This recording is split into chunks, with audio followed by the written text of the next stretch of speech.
faithfully delivering value and interpreting great books worldwide. Hello, this is Sally Talks Books. Today's book is BBC Scotland History by Neil Oliver, a British archaeologist, historian, and senior BBC presenter. He wrote this for the documentary series of the same name. And the UK's full name is the United Kingdom of Great Britain and Northern Ireland. Great Britain consists of three regions: England in the south, Wales, and Scotland in the north. Legally, they're all equal political entities in the UK, but England, being economically advanced with strong cultural influence, has become synonymous with Britain. But if you ask Scots, they'll definitely say they're different from the English. The most obvious example: Scottish Gaelic differs drastically from English in vocabulary and grammar, making communication difficult without translation. Oh, it's Scotland also differs in social customs, ethnic culture, and political traditions. They only merged into the UK over 300 years ago, during China's Kangxi era. Even after union, Scotland retained significant autonomy, with independence calls continuing. In September 2014, Scotland held an independence referendum where 55.8% voted against it. That's why Scotland remains in the UK. Otherwise, even the Union Jack would need redesign. Because the Union Jack combines England's and Scotland's flags. The 2014 referendum reveals Scotland's deeply complex feelings toward England. On one hand, Scots emphasize uniqueness to resist assimilation by England. On the other, as neighbors for millennia, they can't sever this ambivalence, rooted in history. Today's BBC Scotland History unravels this complexity through Scotland's evolution. I'll cover this book in 5 parts. Part 1, Early History, Birth of the Scottish Kingdom. Part 2, Resisting Invasion and Contentious Ties with England. Part 3, Independence Era, The Rocky Road to Freedom. Part 4, Toward Union, From Failed Rule to Global Dividends. Part 5, Identity Crisis, British or Scottish. All right, let's get started. Part 1, Early History, The Birth of the Scottish Kingdom. Today, the region known as Scotland occupies northern Great Britain plus surrounding islands, covering approximately 78,000 square kilometers. Scotland's terrain slopes from high north to low south. The Northern Highlands feature mountains ranging 600 to 1,000 meters, while the southern lowlands have plains and hills around 50 meters high, clearly more habitable. Archaeology shows people migrated from mainland Europe to Scotland's lowlands about 10,000 years ago, surviving through hunting, gathering, and fishing. And around 4000 BC, as the northern hemisphere warmed, migration increased, causing resource strain, pushing some northward into the highlands. European immigrants also brought farming techniques. By 2000 BC, agriculture replaced gathering and hunting as the primary livelihood, fundamentally changing survival strategies. In the gathering and hunting era, humans followed food sources, living nomadically. Agriculture anchored people to land, enabling settled lives. Stable family structures emerged, gradually forming clans and tribes. By the early 1st century AD, various sized tribes populated Scotland. Meanwhile, external changes accelerated as Romans arrived. Since Caesar's era, they'd attempted to conquer Britain. This process spanned over a century. In 33 AD, Emperor Claudius incorporated southern Britain, then expanded north into Scotland. Romans advanced smoothly in lowlands, but faced fiercer resistance approaching highlands. Resistors were indigenous people who tattooed faces and bodies, called Picts by Romans, meaning painted people. Though tribal with simple lifestyles, the Picts used guerrilla tactics in mountains, frustrating powerful Roman legions.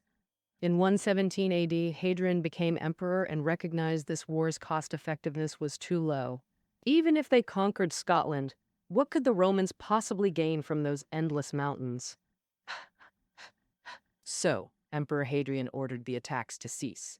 The Romans then built a defensive wall from the River Tyne in the east to the Solway Firth in the west to guard against Pictish raids. This became the famous Hadrian's Wall. Hadrian's Wall marked both the northern limit of Roman expansion and later became the Scotland-England border. The Picts preserved their freedom at the cost of missing Romanization. Romans ruled southern Britain for over 400 years, building cities like London and boosting commerce and cultural exchange. They cultivated a Latin-literate local elite, elevating southern Britain from tribal to urban civilization. Beyond Roman influence, Scotland remained tribal, creating a stark north-south divide in Britain. This divergence underpins Scots' distinct identity from the English. Around the 5th century, the situation shifted again. To handle domestic crises, main Roman legions withdrew from Britain, making imperial rule precarious. Ultimately, Anglo-Saxons from mainland Europe replaced the Romans. Southern Britain thus became England, land of the Angles. Pushed by Anglo-Saxons, England's natives migrated north to Scotland's lowlands, calling themselves Britons. Meanwhile, Irish tribes crossed to western Scotland, called Gaels, a term historians link to sea raiders. This suggests the Gaels' origins weren't entirely honorable. By the 6th century, 3 powers emerged: Picts, east or north; Britons, south; Gaels, west. The dominant Picts subjugated the others and repelled Anglo-Saxon invasions, possibly poised to unify Scotland. Yet unexpectedly, the Picts vanished from history. How? They met their nemesis, Vikings from modern-day Norway. In the late 8th century, they crossed the North Sea, plundering Britain extensively, with Pictish-ruled northern or eastern Scotland hit hardest. Archaeology shows Vikings would kill or expel local men, seize women, and sell children elsewhere upon arriving. This lasted decades, dealing a heavy blow to the Picts. In 839 AD, the fatal strike came. That year, the Pictish ruling class fought the Viking army in a decisive battle and were completely annihilated. The Vikings then massacred indiscriminately, exterminating the Picts and creating space for Gaelic ascendancy. Living in western Scotland, the Gaels faced fewer raids. As fellow seafarers, they knew Viking tactics intimately. Led by tribal chief Kenneth MacAlpin, Gaels allied with southern Britons and surviving Picts to subdue the Vikings. Pennett's prestige reached its zenith around 843 AD. He founded the Kingdom of Alba, declaring himself king. Alba was also called Scotland, meaning land of the Gaels. This is generally considered the birth of both the name Scotland and the Scottish kingdom. From this point, Scotland's fate became intertwined with England's. Part 2. Resisting invasion and contentious ties with England. Let me elaborate. Newborn Scotland established Scone as its capital, home to a large stone where kings were crowned, hence called the Stone of Destiny. The Scottish kingdom encompassed most of modern Scotland, a legacy shaped by ancient Roman actions. Hadrian's Wall became the Scotland-England border. Scots had no expansion plans, but the English thought differently. From mid-10th to mid-14th century, England repeatedly invaded Scotland in 4 major wars spanning 400 years. First war occurred mid-10th century after the Wessex dynasty unified England. Like the Romans, they next targeted Scotland, but Scots fiercely resisted subjugation. In 937 AD, Scotland and England clashed near Hadrian's Wall in a day-long battle, where both sides fought desperately with heavy casualties. Historical records describe battlefields covered with dead and dying men. Even before fighting ended, wolves and crows feasted on soldiers' corpses. Ultimately, the English were defeated and withdrew from Scotland. But this victory alone couldn't safeguard Scotland. Because England was larger, more populous, and stronger economically and culturally, long-term Scotland struggled to compete, but luck favored Scotland. In 1066, Normans from northern France crossed the English Channel, invaded England, crushed resistance, and established the Norman dynasty, newly founded. Busy consolidating power, Normans couldn't fight Scotland, opting instead for marriage alliances. Henry I, the third Norman king, married the Scottish king's sister. One of Henry I's daughters then married the Scottish king. Thus, English and Scottish royalty became closely linked. Objectively beneficial for Scotland, Normans brought advanced continental European technology and ideas. Scots first learned silver mining and coin minting, enabling commerce and trade. Living standards gradually improved. Elites studied French, adopting etiquette and lifestyles, elevating culture. Yet England never abandoned conquering Scotland. It was merely regrouping. Finally, the Second War erupted. In 1174, English King Henry II captured Scottish King William, forcing the Treaty of Falaise. The treaty required Scottish kings' perpetual submission to English monarchs, effectively reducing Scotland to vassalage, which Scotland bitterly resented. In October 12, 2015, Scotland attacked England, starting the Third War. Scottish forces quickly captured Norham, Newcastle, and besieged London's gateway, Dover. How did Scots fight so fiercely? England had internal turmoil. King John fought France, raising constant taxes for war funds, angering tax-paying nobles. They rebelled, demanding limits on royal power. Under pressure, King John signed Magna Carta, pledging no taxes without noble consent. But he kept trying to backtrack, worsening relations. The Scots seized this opportunity to attack. With English nobles' assistance, their campaign progressed smoothly. Just as Scots celebrated, King John died and his son Henry III succeeded him. Immediately, Henry III pledged to uphold Magna Carta. This removed nobles' reason to oppose the king, so they withdrew support from Scotland. Seeing the situation deteriorate, Scots retreated, though not without gains. In 1237, Scotland and England signed the Treaty of York, establishing their first formal border. Henceforth, Hadrian's Wall became their permanent boundary. Peace allowed Scotland's economy to flourish. Fish, wool, timber, and hides were exported to Europe, generating huge profits. Cities like Dundee, Edinburgh, and Glasgow began thriving.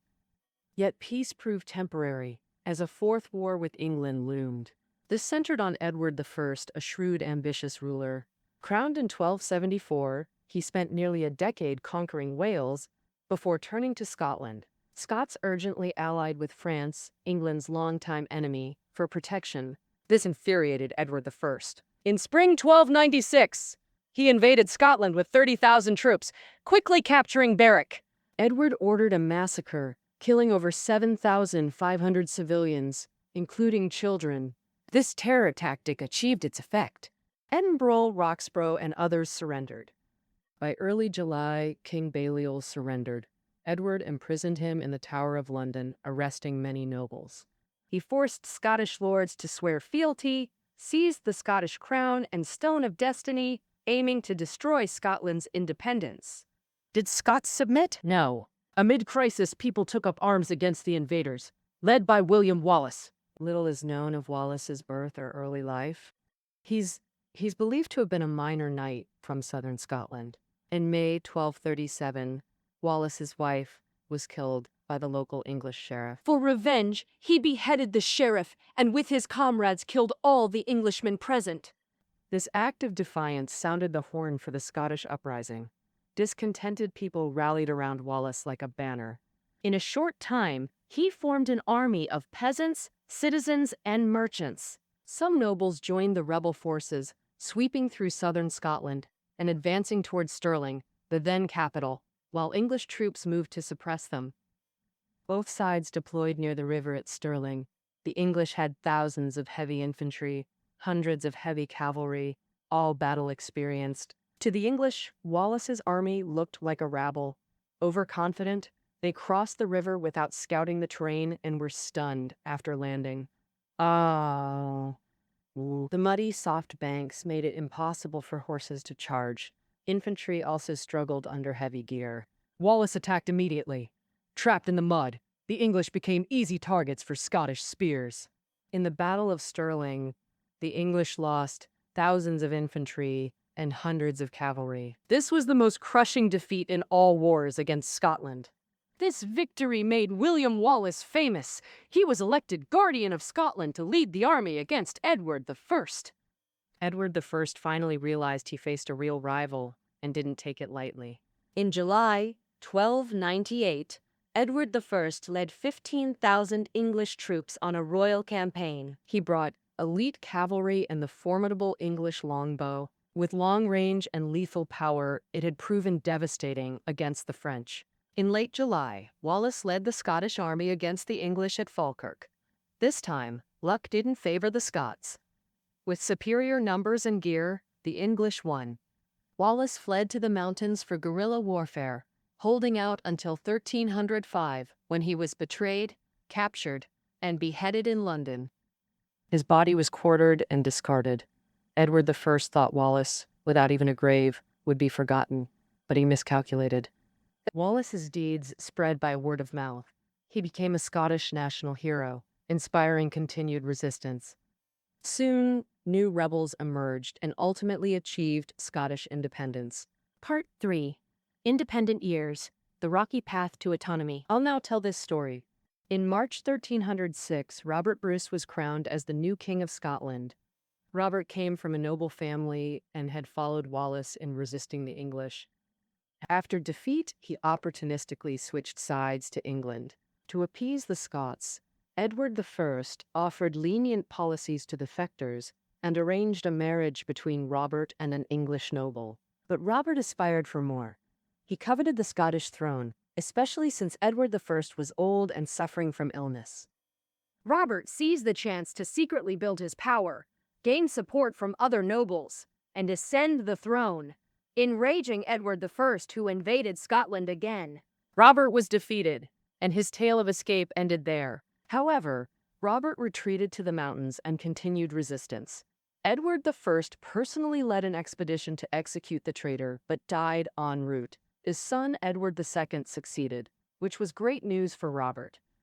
Compared to his father, Edward II was mediocre, and England was deep in debt from years of war. Continuing would bankrupt the crown, so the English army turned back. Scotland narrowly escaped disaster. Next, Robert Bruce gradually reclaimed most of Scotland. At this point, Edward II couldn't save face. His father's legacy was slipping away. Edward II assembled nearly 20,000 troops to reconquer Scotland. On June 23, 1314, the armies clashed at Bannockburn. Scotland won decisively.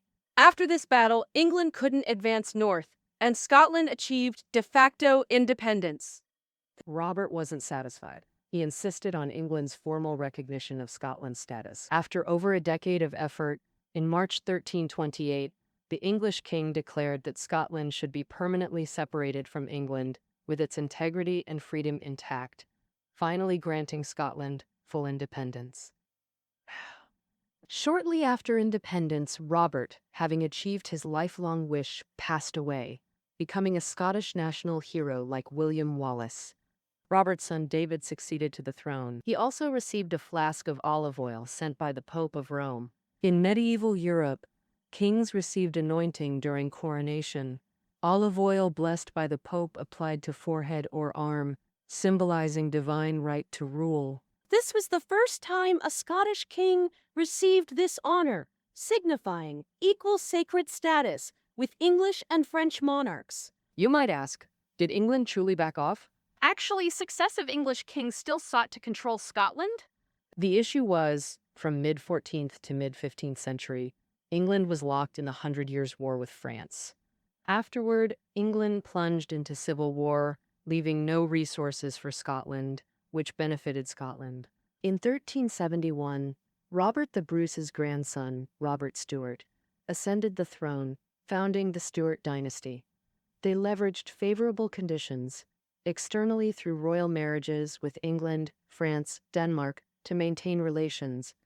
Secondly, controlling surrounding islands like Shetland and Orkney. This established Scotland's modern borders while internally advancing education. From the 15th century, Scotland's four oldest universities emerged: St. Andrews, Glasgow, Aberdeen, and Edinburgh, initially theological seminaries training clergy to spread Christianity, gradually expanding to literature, arts, and sciences, cultivating Scotland's intellectual elite. Just as development seemed positive, another crisis emerged: the succession crisis. James V, 7th Stuart monarch, lost 2 infant sons and only had daughter Mary late in life. When James V died in late 1542, infant Mary became Queen of Scotland under her mother's regency. From that moment, Queen Mary became the most sought-after royal match in Europe. All knew her dowry was Scotland itself, with England, their old neighbor, most eager. England's Henry VIII proposed his son-betrothed Mary and Mary when grown. Scots saw through Henry VIII's scheme and flatly refused. To escape this pressure, Mary was sent to France. Why France? Because England and France were historic rivals. Scotland always allied with France when resisting England. Thus Mary grew up in the French court, receiving elite education. Fluent in French, Spanish, Latin, and Greek, she excelled in literature, music, and dance. Her beauty and charm made her the shining star of the French court. In 1558, 16-year-old Mary married French Prince François at the Louvre. The following year, Francois became king, making Mary Queen of Scots and Queen Consort of France, the peak of her life. She even dreamed of placing England's crown upon her head. Legally, Mary did have a legitimate claim. England's Queen Elizabeth was considered illegitimate and thus unfit to rule. Moreover, Protestant England clashed with Catholic France and Spain, with the papacy viewing England as a thorn in its side. Mary, raised in France, was Catholic. Additionally, through centuries of royal marriages, Mary was part of the English royal family, Elizabeth's own cousin. So various factions encouraged her to replace Elizabeth as Queen of England. Mary's ambitions swelled, but her luck quietly vanished as misfortune began. In 1560, after just 2 years on the throne, Francois died, and Mary returned to Scotland. Most Scots were Protestant, yet Mary tried to restore Catholicism, making her rule deeply unpopular. Then she made her second mistake, marrying Scottish Lord Darnley. Tall, handsome, and a skilled dancer, Mary was utterly smitten. She rejected suitors like the Archduke of Austria and Spanish heirs to marry Darnley, who proved unfaithful, power-hungry, and abusive. Their relationship collapsed, ending with Darnley's murder. Though no direct evidence existed, most believed Queen Mary masterminded it, with her lover the Earl of Bothwell carrying it out. How could Queen Elizabeth miss such an opportunity? She immediately declared Mary complicit in her husband's murder, disqualifying her from the English succession. Mary's response: marrying Bothwell, effectively confirming rumors she orchestrated the murder. Even Scottish nobles couldn't sit still anymore. They were already deeply unhappy with Mary promoting Catholicism and seized this chance to force her abdication. On July 24th, 1567, besieged by crises, Mary abdicated in favor of her son James I. Elizabeth placed her under house arrest, but Mary remained defiant. Later, she joined an English court coup. This time, Elizabeth arrested her, convicted her of treason, and beheaded her. Thus ended the life of a legendary queen. Elizabeth breathed a sigh of relief, having finally eliminated her greatest rival. We now enter Part 4, Toward Union, from failed rule to globalization. 16 years after Mary's execution, in 1603, Elizabeth II reached life's end. With no heir, England's crown passed to Mary's son, Scottish King James I, by succession laws. Ironically, Elizabeth had fought Mary for that crown her whole life, even beheading her. Ultimately, Mary's descendants had the last laugh, the first Scot to become England's king. But how effective was his rule? 2 words: total failure. Immediately upon coronation, James I proposed merging Scotland and England with equal status, shared citizenship, religion, and laws. He personally combined Scotland's saltire X shape with England's cross to create a new flag, the Union Jack. Though it later became the UK flag, it gained no acceptance at the time. The English, who always looked down on Scots, argued, "If merging, we absorb you. Why should it be equal?" For Scots, after hard-won independence, why bind themselves to England again? Thus, James I's proposal pleased neither side. James I's ruling style also unsettled the English. Since Magna Carta, English royal power had been limited by Parliament, preventing arbitrary rule. James I, however, advocated divine right of kings, constantly clashing with Parliament, composed of clergy, nobles, landowners, and merchants. Essentially, all English elites disliked him. Still, James I contributed. The King James Bible he commissioned became foundational to modern English and remains among the most printed books. In 1625, James I passed away, and Charles I succeeded to the throne. More impulsive and autocratic than his father, he was war-obsessed, fighting both France and Spain. To fund wars, Charles I demanded Parliament raise taxes. When refused, he forcibly dissolved it. Relations between Charles I and English elites deteriorated further. Worse, Scots disliked him too. This was because Charles, raised in England, acted completely English. He also tried imposing the Church of England in Scotland, sparking widespread resistance. So when Charles I broke with Parliament and civil war erupted in 1642, Scotland refused to support him. Ultimately, Charles I was defeated and beheaded. Military leader Oliver Cromwell, who rose during the war, abolished monarchy and established dictatorship. When Cromwell died in 1658, English and Scots, having experienced his iron rule, agreed. No more dictatorship. They thus restored Charles the son, Charles II, as King of England and Scotland. After his death, Charles I's other son, James II, succeeded, nearly his father's replica, autocratic, obsessed with restoring absolute power, threatening nobles. In 1688, English nobles invited Dutch ruler William III to become joint king. Seeing betrayal everywhere, James II fled ingloriously. This bloodless coup became the Glorious Revolution. This ended Scottish rule over England. From James I's 1603 accession to his grandson's 1688 downfall, Scots ruled England over 80 years. This rule proved unsuccessful due to deep political and cultural differences between the nations. Moreover, since James I, kings resided mostly in England, rarely returning to Scotland, with resources disproportionately favoring England.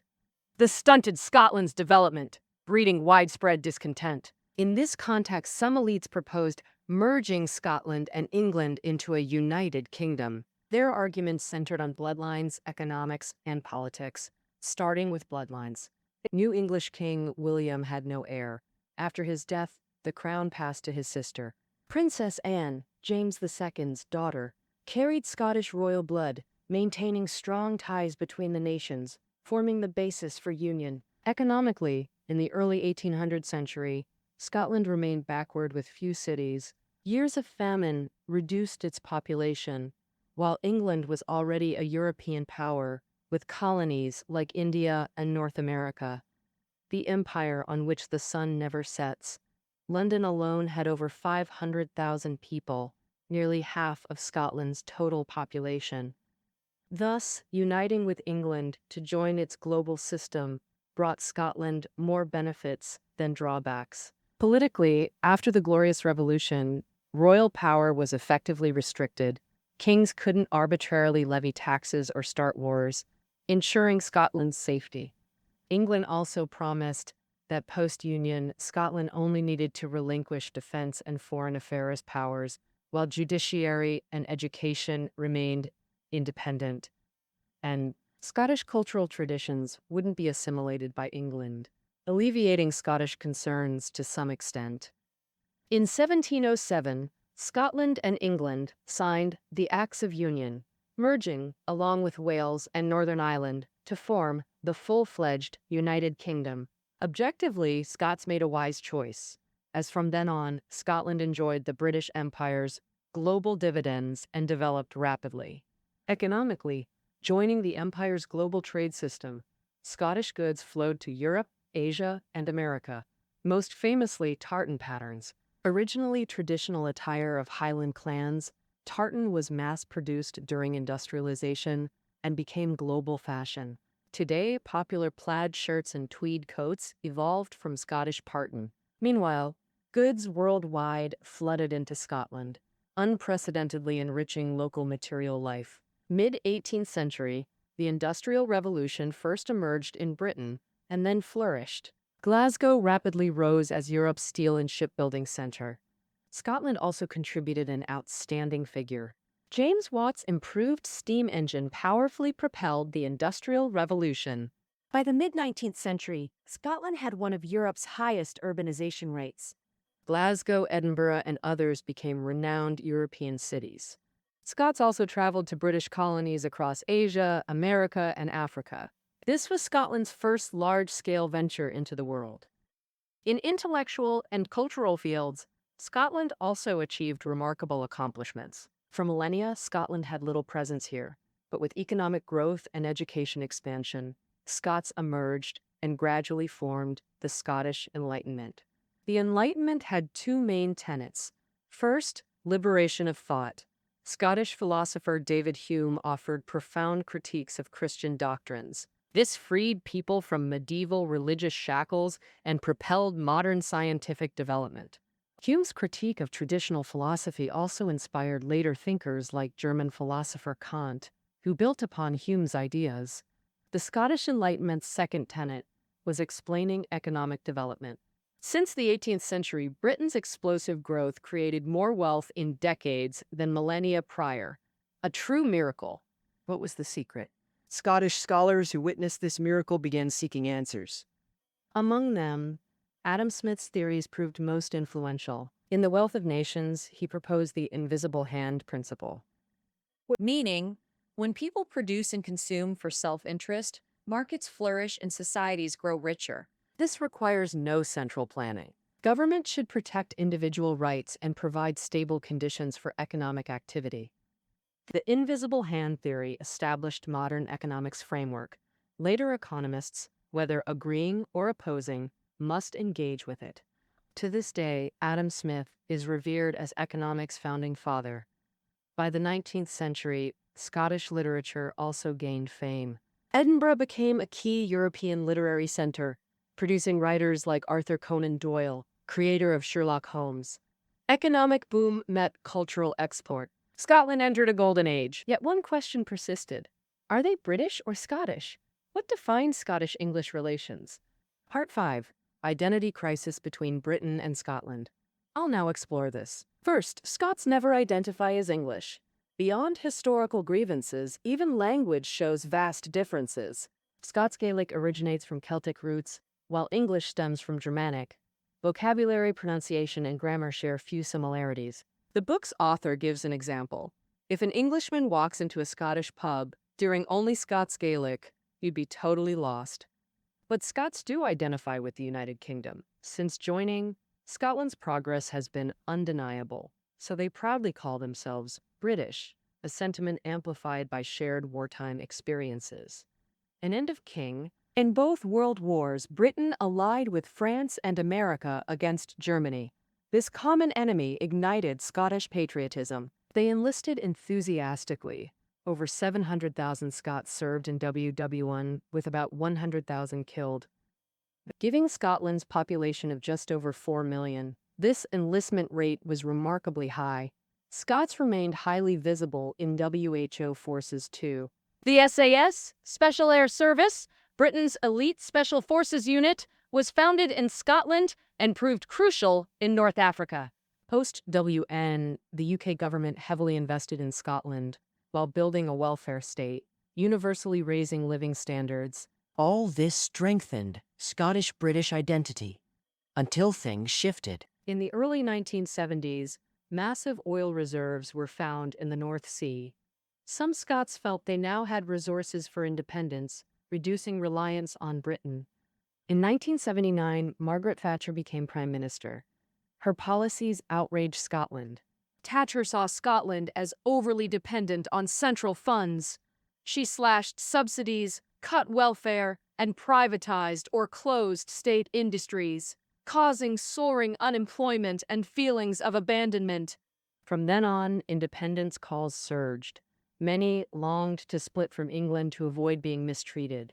Yet objectively, the 1707 Union benefited Scotland overall during its 300-year existence. Post-Thatcher governments also provided substantial support, so most ordinary Scots haven't strongly favored independence. Largely, the independence debate is political theater, either to win votes or pressure the UK government for more concessions.